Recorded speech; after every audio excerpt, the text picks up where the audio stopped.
მე მინდა თვალთან დაკავშირებით გავაკეთო რამოდენიმე განცხადება.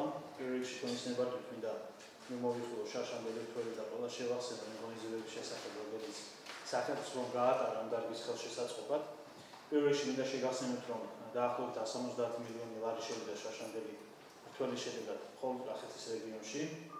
დამონტაჟდა საწინააღმდეგო სისტემა, რომელშიც 12 მილიონ ლარზე მეტი გადაიხადა სახელმწიფომ. შეძენილი იქნა 1000-ზე მეტი ჭურვი, რომელიც თითოეული ჭურვის ფასი შეადგენდა 300 ევროს და საერთო ჯამში 30-ზე მეტი პრევენცია მოხდა სეტყვისა მიმდინარე წელს მხოლოდ სეტყვის საწინააღმდეგო სისტემის მიერ. ასევე მინდა შეგახსენოთ, რომ დასუბსიდირდა აგროდაზღვევა, სადაც 182 მილიონ ლარზე მეტი ღირებულების აგრორისკია საერთო ჯამში დაზღვეული და ასევე მენახეობა-მეღვინეობის სექტორში 150 მილიონამდე ლარის ესხია გაცემული, 40 მილიონამდე დოლარის ესხია გაცემული. დოლარი ძირითადად გაცემულია ექსპორტიორ კომპანიებზე, ვინაიდან მათ აქვს ექსპორტი და შესაბამისად უცხოური ვალუტის შემოდინება და ამიტომ მათთვის გაცვლითი კურსი პრობლემას როგორც წესი არ წარმოადგენს ხოლმე. სახელმწიფოს მიერ გატარდა დივერსიფიკაციას მთელი რიგი ღონისძიებები. მე ციფრებით მოგახსენებთ და ზოგადად კარგი იქნება თუ ვისაუბრეთ სტატისტიკით, ციფრებით, რომ შევადაროთ ერთი მეორეს გასული წლები მიმდინარეს და გასულ წელს. მიმდინარე წელს ჩვენ ყველა ხედავთ რა ხდება რეგიონში, საკმაოდ რთული ვითარებაა, ეს არ გახლავთ მხოლოდ საქართველოს ბაზრის მოცემულობა, პრაქტიკულად იცვლება მთელი ბაზრები მთელ მსოფლიოში და ეს არ ეხება მხოლოდ ჩვენს ქვეყანას. მე მინდა შეგახსენოთ სტატისტიკა და მოგახსენოთ იმ ცვლილებების შესახებ, რაც ჩვენი დივერსიფიკაციის და ხელშეწყობის პოლიტიკა მოიტანა. ეს გახლავთ გაზრდილი ბაზრები, როგორც არის კაზახეთი 78%, პოლონეთი 85%, ჩინეთი 107%, შეგახსენეთ ეს გახლავთ 2011-14 წლების შედარება. 2015-ში ჩვენ განსაკუთრებულად უკეთესი მდგომარეობა გვაქვს, თუმცა არ გვინდა გავუსწროთ მოვლენებზე, ალბათ ჩვენ შემაჯამებლად წლის ბოლოს მოვახსენებთ უკვე სტატისტიკას. ლატვია გახლავთ 50%-იანი ზრდა, ესტონეთი გახლავთ 35%-იანი ზრდა, დიდი ბრიტანეთი 46%-იანი ზრდა, იაპონია გახლავთ 100%-იანი ზრდა. ასევე მე შეგახსენებთ მთელი პერიოდის მანძილზე 2012 წლამდე სულ 2 მილიონ ლარამდე იქნა დახარჯული ღვინის ხელშეწყობის პრომოციის და მარკეტინგის კუთხით. 2012 წლამდე მთელი პერიოდის განმავლობაში.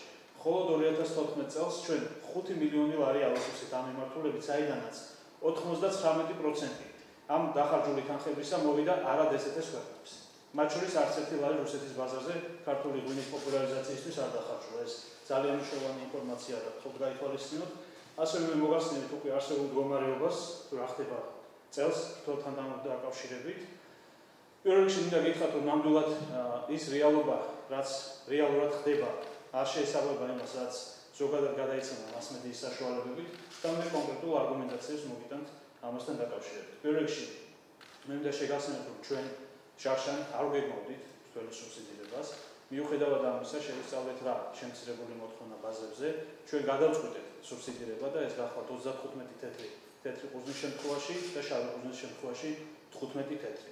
საერთო ჯამში მინიმუმ 30 მილიონი ლარი დაუждდება სახელმწიფოს წელს კიდევ დამატებით აღნიშნული სუბსიდირების პროგრამა და როგორც იცით, ჩვენ ძალიან დიდი კრიტიკის საგანი გავხდით სწორედ ამ გადაწყვეტილების გამო, იმიტომ რომ მთელი საზოგადოება პრაქტიკულად იყო წინააღმდეგი ამ გადაწყვეტილებისა. ასევე მინდა მოგახსენოთ, რომ ჩვენი საორგანიზაციო შტაბი შეიქმნა.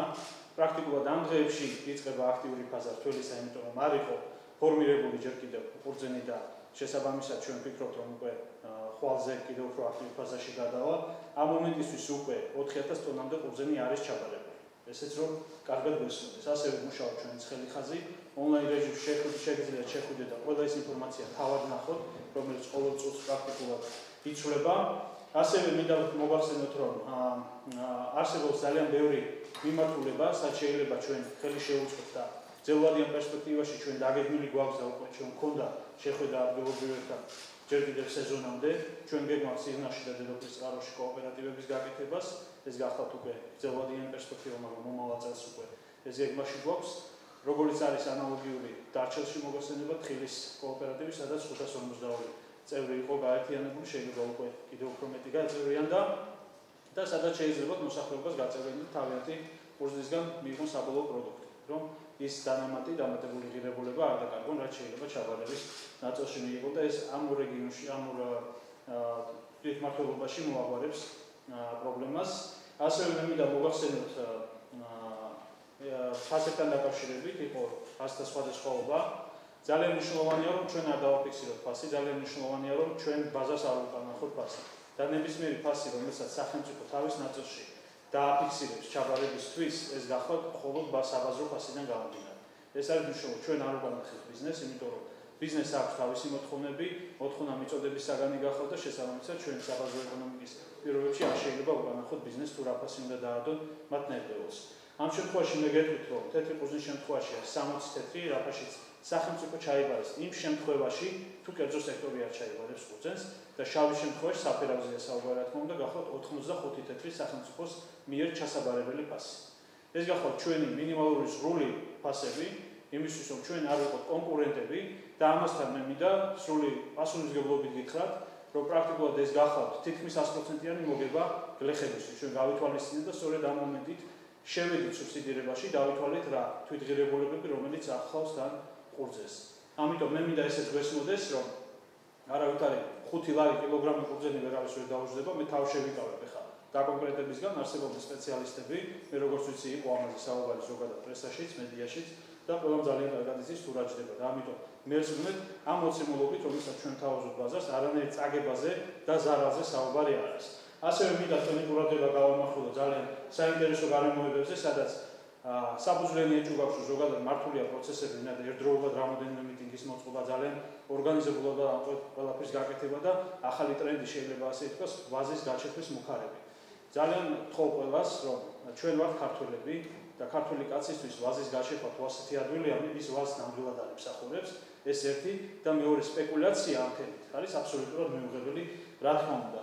ჩვენ ასევე გქონდა შემთხვევა, როდესაც კომპანია, რომელიც საერთოდ დარეგისტრირებული არ იყო შტაბში, გამოთქვადა პრეტენზიებს შტაბის მუშაობასთან დაკავშირებით.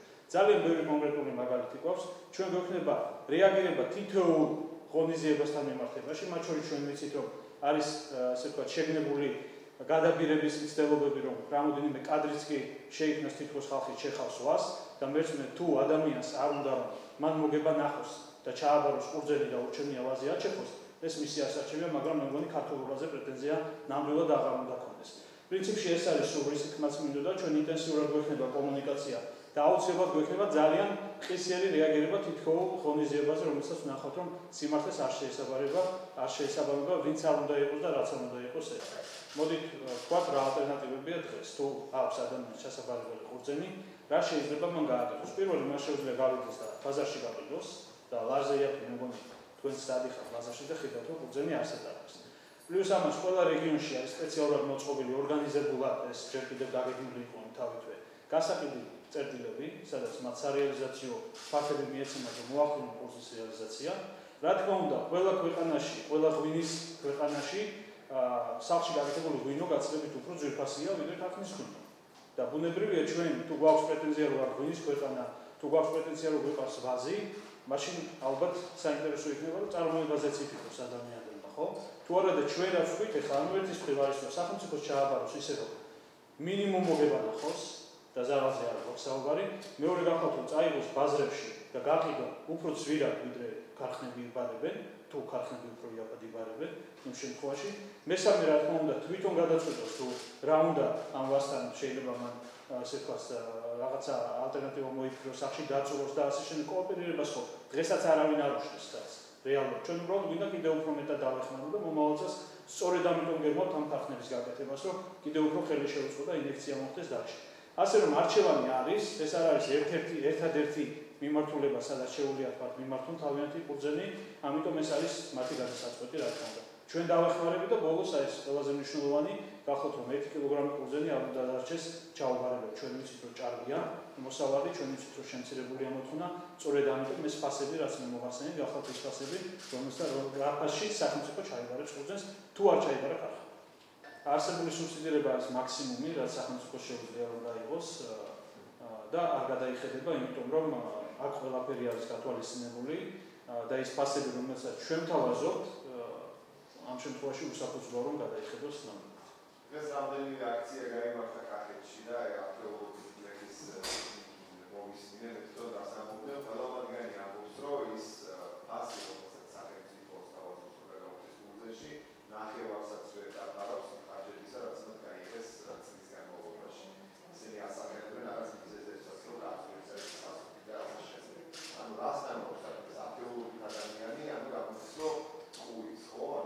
მოგახსენებთ, ძალიან იშვიათად რომ ზუსტად გქონდეს ვინმეს დათვლილი, ეს ერთი, მეორე თუ ჩვენ საუბრობთ იმაზე, რომ დანახარჯები აქვთ, მე კიდევ თავს ვარიდებ თვითღირებულების გაჟღერებას, მაგრამ მე მინდა რომ გარანტირებულად მოგახსენოთ, რომ 50 მინიმუმი, 50%-იანი მოგება და საშუალოდ 100%-იანი მოგება ნებისმიერ შემთხვევაში რჩება გლეს და თუ ის უფრო მეც ხარჯავს, მას კიდევ უფრო მეტი მოგება დარჩება, იმიტომ რომ გაცილებით მეტ მოსავალს მიიღებს. ეს არის პირდაპირ პროპორციული.